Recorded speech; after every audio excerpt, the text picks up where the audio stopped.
कार्यालय जिला एवं सत्र न्यायाधीश राजनांदगांव ने आकस्मिकता निधि के अंतर्गत कुछ पद स्वीकृत किए हैं और इन पदों पर आवेदन आमंत्रित किया है। दोस्तों नमस्कार, आप देख रहे हैं ज़ीरो पीरियड। ज़ीरो पीरियड में लगातार आप तरह तरह के रोजगार से संबंधित विज्ञापन, नए प्रशिक्षण योजनाएं एवं शासन की कोचिंग तथा अन्य विषयों पर आधारित योजनाओं के बारे में जानकारी देते रहते हैं। इसके अलावा अलग अलग परीक्षाओं के जो सिलेबस वीडियो हैं वो भी आप देख पाते हैं। आज की वीडियो में जिस टॉपिक पर हम बात करने वाले हैं वो है कार्यालय जिला एवं सत्र न्यायाधीश राजनांदगांव की एक विज्ञापन की। इस विज्ञापन को शुरू करूं इसके पहले ही मैं आपको बता दूं कि इस विज्ञापन के लिए यदि आप आवेदन करना चाहते हैं तो 16 सितंबर 2022 संध्या 5 बजे तक आप ये आवेदन कर सकते हैं। किन पदों के लिए है और किस तरह से इसमें आरक्षण है वो सारी बातें हम इसमें समझने का प्रयास करेंगे। कार्यालय जिला एवं सत्र न्यायाधीश राजनांदगांव स्थापना के अंतर्गत रिक्त आकस्मिकता निधि से वेतन प्राप्त करने वाले कर्मचारी, जिनमें चौकीदार के 4 पद हैं, जलवाहक के 6 पद हैं, स्वीपर का 1 पद है, तो कुल मिलाकर के 11 पद हैं।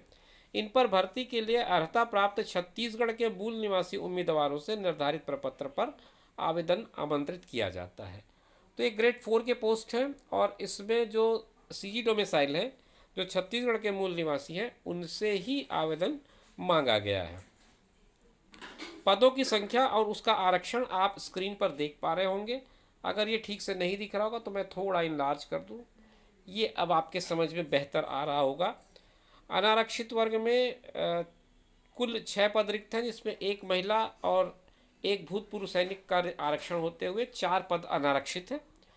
अनुसूचित जनजाति के पद में अगर देखें तो 3 रिक्त पद हैं और ये तीनों अनारक्षित हैं। अनुसूचित जाति का अगर पद देखें तो केवल 1 पद है और यह अनारक्षित है।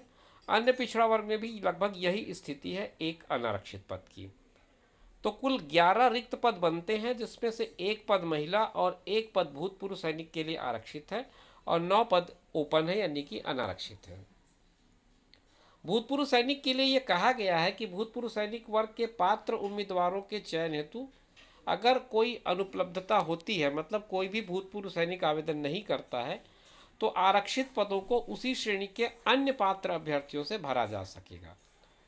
तो ये इसके लिए एक छूट दी गई है भूतपूर्व सैनिक में। इन सभी पदों के लिए न्यूनतम योग्यता की अगर मैं बात करूं तो 5वीं कक्षा उत्तीर्ण मांगा गया है और अन्य योग्यता या अनुभव के नाम पर यह कहा गया है कि सेवा कार्य के लिए तत्पर तथा आवेदित कार्य से संबंधित कार्य के अनुभव का कोई प्रमाण पत्र अगर हो तो संलग्न करें और किसी कार्य में आपकी एक्सपर्टी है, विशेषज्ञता है, तो उस विशेष योग्यता, जैसे कि अगर आप ड्राइविंग करते हैं तो आपके पास ड्राइविंग का लाइसेंस होना चाहिए। अगर आप इलेक्ट्रीशियन हैं, किसी तरह का कोई डिप्लोमा रखते हैं या वर्क एक्सपीरियंस है, प्लम्बर हैं, किसी तरह का कोई वर्क एक्सपीरियंस रखते हैं, बढ़ई हैं तो कारपेंट्री का कोई वर्क एक्सपीरियंस रखते हैं, तो वो भी आप इस आवेदन पत्र के साथ संलग्न करें। वेतनमान की जहाँ तक बात है तो ये कलेक्टर रेट का जो सैलरी होता है वो आपको मिलेगा। आयु सीमा की बात करें तो जो शासकीय नियम है उसके अनुसार जो आयु सीमा है 18 से 30 वर्ष की, वही इसमें लागू होती है, लेकिन छत्तीसगढ़ राज्य के स्थानीय या मूल निवासियों के लिए उच्चतर आयु सीमा 40 वर्ष रखी गई है। बाकी सारे नियम वही हैं जो शासकीय नियमों में लगते हैं कि आपकी 1 से अधिक जीवित पत्नी न हो और निर्धारित आयु से पहले आपने विवाह न किया हो, और जो छूट आपको मिलते हैं आयु संबंधी वो सारे मिलेंगे। महिलाओं को 45 वर्ष तक की छूट होती है, वो भी आपको मिलेगी। उच्चतम आयु में सीमा में छूट का एक पूरा का पूरा इसने विश्लेषण किया हुआ है। आप ये नोटिफिकेशन डाउनलोड करके उसको पढ़ सकते हैं अगर आप पढ़ना चाहें तो। ये नोटिफिकेशन नांदगांव ज़िला के वेबसाइट पर मिल जाएगा, नांदगांव ज़िला के कोर्ट के वेबसाइट पर। अब आगे मैं बात करूं आपसे कि आवेदन पत्र कैसे और कब जमा करना है, जो कि बहुत महत्वपूर्ण है। इसने लिखा है कि आवेदन पत्र उपयुक्त रूप से भरकर कार्यालय जिला एवं सत्र न्यायाधीश राजनांदगांव में रखे गए ड्रॉप बॉक्स में डालना अनिवार्य होगा। मतलब न तो आपको ऑनलाइन आवेदन करना है, न तो ऑफलाइन बाई पोस्ट भेजना है, ना ही ऑफलाइन बाई कुरियर भेजना है। वहाँ पर एक ड्रॉप बॉक्स रखा गया है, उस ड्रॉप बॉक्स में आपको जा करके डाल देना है। कोरियर या रजिस्टर्ड डाक या स्पीड पोस्ट से भेजे गए आवेदन पत्र स्वीकार नहीं किए जाएंगे। ये डार्क लाइन में लिखा हुआ है। आवेदक को आवेदन पत्र के साथ स्वयं का एक पता लिखा हुआ और यथोचित डाक टिकट, मतलब जो आपको एक लिफाफे में डाक टिकट की ज़रूरत होती है, वो लगा हुआ 2 नग लिफाफा संलग्न करना होगा। निर्धारित तिथि के बाद किसी भी आवेदन पर कोई विचार नहीं किया जाएगा। आवेदन पत्र जब मिल जाएंगे और उसकी पूरी छटाई हो जाएगी तो ये एक वेबसाइट का आईडी दिया हुआ है आपको, आप पढ़ सकते हैं, district-e-court-government.in राजनांदगांव। इस पर यह अपलोड कर दिया जाएगा सूची पूरी। अलग से आपको कोई सूचना नहीं दी जाएगी, कोई किसी तरह का कोई आपके पास इंफॉर्मेशन पर्सनली नहीं जाएगा। आपको इस वेबसाइट को देखना पड़ेगा या देखते रहना पड़ेगा।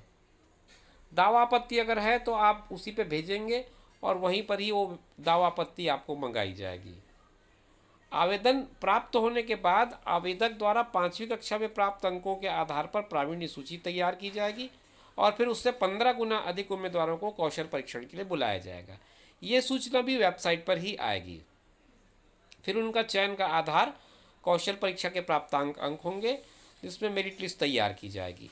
इसके अंतर्गत आपकी शैक्षणिक क्षमता के अलावा शारीरिक क्षमता, बौद्धिक क्षमता, आज्ञाकारिता, इन सब बिंदुओं का परीक्षण किया जाएगा।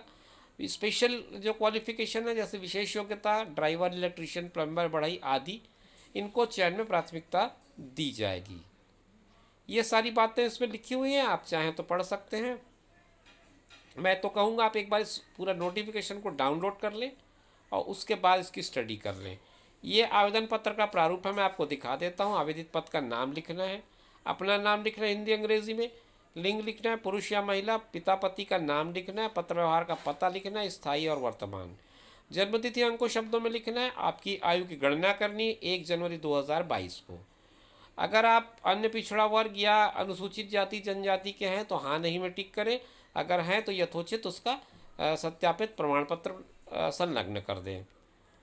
रोजगार कार्यालय का जीवित पंजीयन होना ज़रूरी है और उसकी वैधता कब तक है ये लिखते हुए एक प्रमाण पत्र उसका इसके साथ आवेदन के साथ संलग्न कर दें।